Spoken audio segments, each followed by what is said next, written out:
Bismillahirrahmanirrahim. Assalamualaikum warahmatullahi wabarakatuh.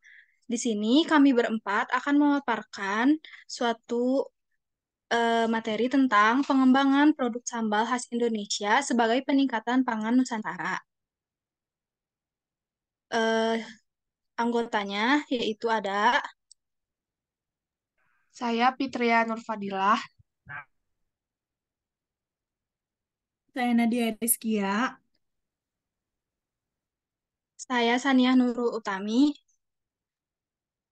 Dan saya Nabila Wulan Suci. Sambal.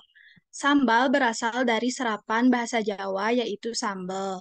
Sambal adalah saus dengan bahan utama yang disiapkan dari cabai yang dilumatkan sehingga keluar kandungan sari cabai yang memiliki rasa pedas. Untuk sejarah sambal, yang pertama itu dimulai pada abad ke-10. Suku Jawa membuat sambal dibuat dari bahan baku seperti jahe, lada atau piper ningrum, dan cabai Jawa atau cabai puyang yang lebih dikenal sebagai cabia atau piper Retrofactrum. Lalu maju ke abad 16, Ferdinand Magellan membawa rempah-rempah masuk ke Indonesia atas perintah dari Raja Charles I. Cabai yang dibawa oleh Ferdinand Magellan adalah cabai yang kita kenal yaitu cabai yang berasal dari Amerika Selatan. Lalu maju ke abad ke-19, sambal mulai populer dan bermunculan dari berbagai daerah dengan cita rasa khas yang mencirikan daerah tersebut. Lalu ke 1913 sampai sekarang, Bapak Pendidikan Indonesia Suwardi Suryaningrat alias Ki Hajar Dewantara kelak menjamu makan saudara-saudara sebangsanya dengan sambal goreng ati di masa pengasingannya di Belanda.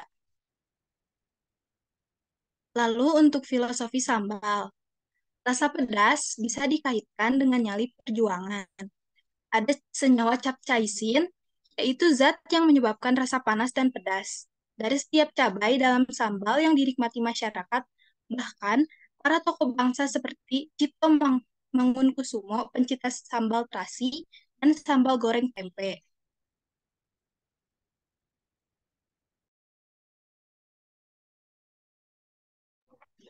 Tujuan perkembangan sambal di Indonesia.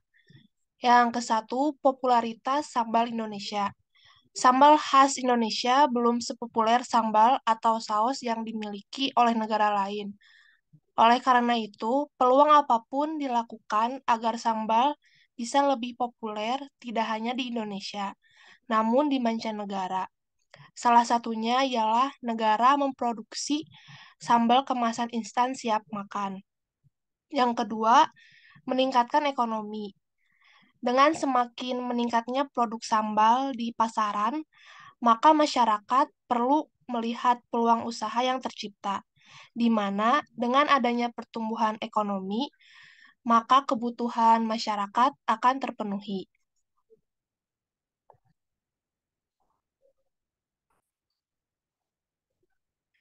Yang ketiga, melestarikan bahan pangan Indonesia.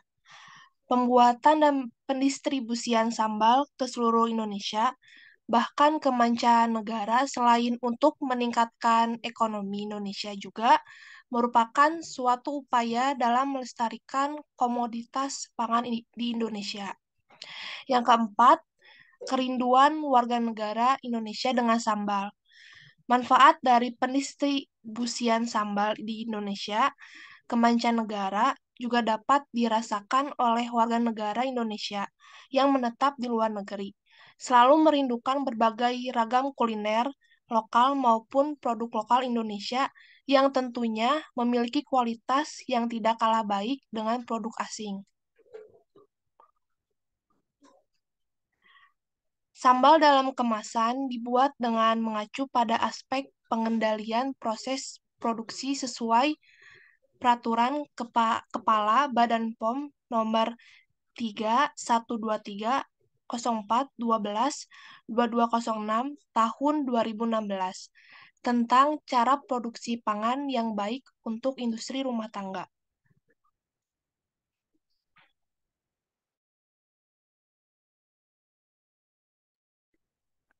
Kemudian untuk pengolahan sambal itu diatur dalam peraturan yang tadi disebutkan. Pengendalian proses produksi pangan industri rumah tangga pangan dapat dilakukan dengan cara sebagai berikut.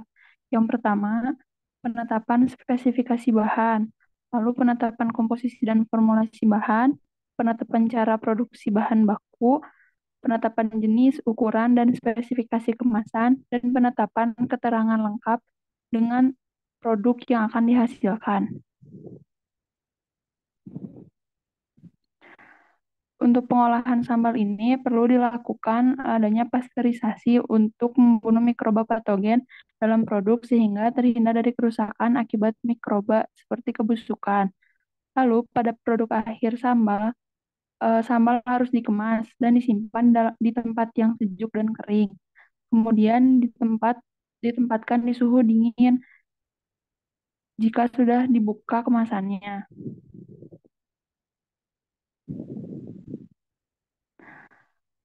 Sambal juga harus dikemas. Kemasan sambal berperan sebagai identitas produk, termasuk keasalan negara produk tersebut, juga sebagai sarana informasi yang tidak hanya memberikan keterangan mengenai jenis produk, tapi juga dapat diberikan sentuhan yang menunjukkan keragaman Indonesia, seperti memasang gambar tentang kebudayaan daerah Indonesia yang khas sesuai dengan asal sambal yang ada di kemasan tersebut.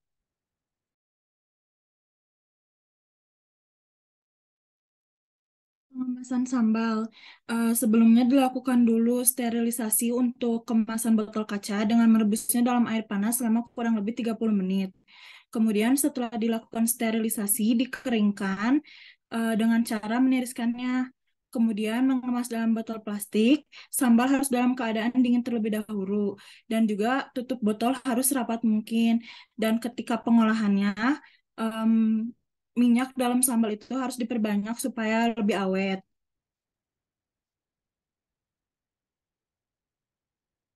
Pemasaran produk sambal, tujuannya pemasaran ini untuk membuat produk menjadi lebih dikenal oleh masyarakat, khususnya sambal khas Indonesia ini, agar lebih dikenal oleh masyarakat luar atau mancanegara. Pemasaran dalam negeri itu bisa dilakukan dalam toko swalayan lokal, supermarket, dan juga toko oleh-oleh. Sedangkan untuk di luar negeri bisa melalui media sosial atau online shop, dan juga toko produk Asia atau Indonesia di luar negeri. Melestarikan produk Indonesia bisa dilakukan oleh siapa saja dan dari kalangan mana saja. Salah satunya yaitu melestarikan sambal khas Indonesia dengan mengolahnya dengan cara yang tepat, kemudian dengan dikemas dengan baik, sehingga akan dihasilkan produk yang memiliki kualitas baik serta umur simpan yang panjang. Dengan begitu, bisa didistribusikan ke berbagai negara dengan aman. Lalu hasil distribusi ke berbagai negara tersebut dapat meningkatkan kesejahteraan Indonesia dengan menambah pendapatan masyarakat dan juga negara, serta dapat melestarikan potensi pangan Nusantara.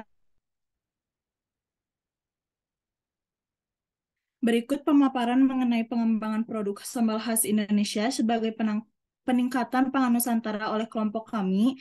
Kami ucapkan terima kasih atas perhatiannya dan mohon maaf bila ada kata-kata yang kurang berkenan. Wassalamualaikum warahmatullahi wabarakatuh.